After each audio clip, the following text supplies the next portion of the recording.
ತುಮಕೂರು ನಗರದ ರಾಮಕೃಷ್ಣ ನಗರದಲ್ಲಿರುವ ಶ್ರೀ ಶಿರಡಿ ಸಾಯಿನಾಥ ಮಂದಿರದಲ್ಲಿ 13ನೇ ವಾರ್ಷಿಕೋತ್ಸವ ಅಂಗವಾಗಿ ಹಮ್ಮಿಕೊಂಡಿದ್ದ ಸಾಯಿ ಭಜನೆ ಕಾರ್ಯಕ್ರಮಕ್ಕೆ ಕೌಶಲ್ಯಾಭಿವೃದ್ಧಿ ಮಂಡಳಿಯ ಮಾಜಿ ಅಧ್ಯಕ್ಷರೂ ಆದ ಕೆಪಿಸಿಸಿ ಉಪಾಧ್ಯಕ್ಷ ಮುರಳೀಧರ್ ಹಾಲಪ್ಪ ಚಾಲನೆ ನೀಡಿದರು. ಅವರು ಜ್ಯೋತಿ ಬೆಳಗಿಸುವ ಮೂಲಕ ಬುಧವಾರ ರಾತ್ರಿ ಸುಮಾರು 7:30 ಸಮಯದಲ್ಲಿ ಚಾಲನೆ ನೀಡಿದರು. ಈ ವೇಳೆ ಮಾತನಾಡಿದ ಮುರಳೀಧರ್ ಹಾಲಪ್ಪನವರು, ಇಂದಿನ ಯುವ ಸಮುದಾಯಕ್ಕೆ ಧಾರ್ಮಿಕ ಆಧ್ಯಾತ್ಮಿಕ ವಿಚಾರಗಳ ಪರಿಚಯವೇ ಇಲ್ಲದಾಗಿದೆ. ಭಾರತ ಇಂದು ವಿಶ್ವದೆದುರು ಸದೃಢವಾಗಿ ನಿಲ್ಲಲು ನಮ್ಮ ಧಾರ್ಮಿಕ ಪರಂಪರೆಗಳು, ಆಧ್ಯಾತ್ಮಿಕ ಸಾಧನೆಗಳು ಸಹ ಕಾರಣವಾಗಿದೆ ಎಂದರು. ಸ್ವಾಮಿ ವಿವೇಕಾನಂದರು, ರಾಮಕೃಷ್ಣ ಪರಮಹಂಸರು ಇವರುಗಳನ್ನು ಇಂದಿಗೂ ಧಾರ್ಮಿಕ ಮತ್ತು ಆಧ್ಯಾತ್ಮಿಕ ಹಿನ್ನೆಲೆಯಲ್ಲಿಯೇ ಗುರುತಿಸುತ್ತಿದ್ದೇವೆ ಎಂದರು. ವೇದಿಕೆಯಲ್ಲಿ ಮಾಜಿ ಸಂಸದ ಜಿಎಸ್ ಬಸವರಾಜು, ಶ್ರೀ ಶಿರಡಿ ಸಾಯಿನಾಥ ಸೇವಾ ಸಮಿತಿ ಕಾರ್ಯದರ್ಶಿ ಗುರುಸಿದ್ದಪ್ಪ ಸೇರಿದಂತೆ ಹಲವರು ಉಪಸ್ಥಿತರಿದ್ದರು.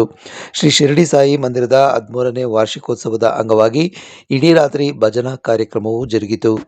ಈಗಿನ ಕಾಲೇಜು ಸ್ಟೂಡೆಂಟ್ಸ್ ಇರ್ಬೋದು, ಯುವಕರು ಇರ್ಬೋದು, ಅವರು ಈ ಮಂದಿರಕ್ಕೆ ಬಂದು ಅವ್ರಿಗೆ ಭೇಟಿ ಕೊಡಬೇಕು, ಇಲ್ಲಿ ಪಾಲ್ಗೊಳ್ಬೇಕು. ಅವರಿಗೆ ಇನ್ವಾಲ್ವ್ ಆದರೆ ಮುಂದಿನ ಪೀಳಿಗೆಗೆ ನಾವು ರವಾನೆ ಮಾಡಬೇಕಾಗುತ್ತೆ. ನಮ್ಮದು ಕುಡಿದು 70-80 ವರ್ಷಗಳು ನೆಕ್ಸ್ಟ್ ಜನರೇಷನ್ ಈಗ ಮಂದಿರಕ್ಕೆ ಭೇಟಿ ಕೊಡೋಕ್ಕಾಗಬೇಕು ಅಂತೇಳಿ ಅವರ ಅಭಿಲಾಷೆ. ಅದಕ್ಕೆ ನಾವು ಎಲ್ಲರೂ ಎಸ್ ಅಂತ ಹೇಳಿ ನಾವು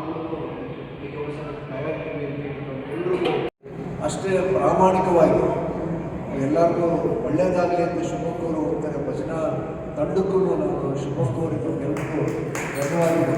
ಅದನ್ನು ತಾಯಿಯಂದರು ಈ ಮನೆಗಳಲ್ಲಿ ಹೆಂಗೆ ಹೋಗ್ತಾರೋ, ನಿಮ್ಮ ಮಕ್ಕಳು ಸೊಸೆಯಂದರು ಎಲ್ಲರಿಗೂ ನಮಗೆಲ್ರಿಗೂ ಭಗವಂತ ಒಳ್ಳೇದು ಮಾಡಲಿ ಅಂತೇಳಿ ಶುಭ ಹಾರೈಸಿ ನಮಗೆಲ್ಲರಿಗೂ ಮಾತು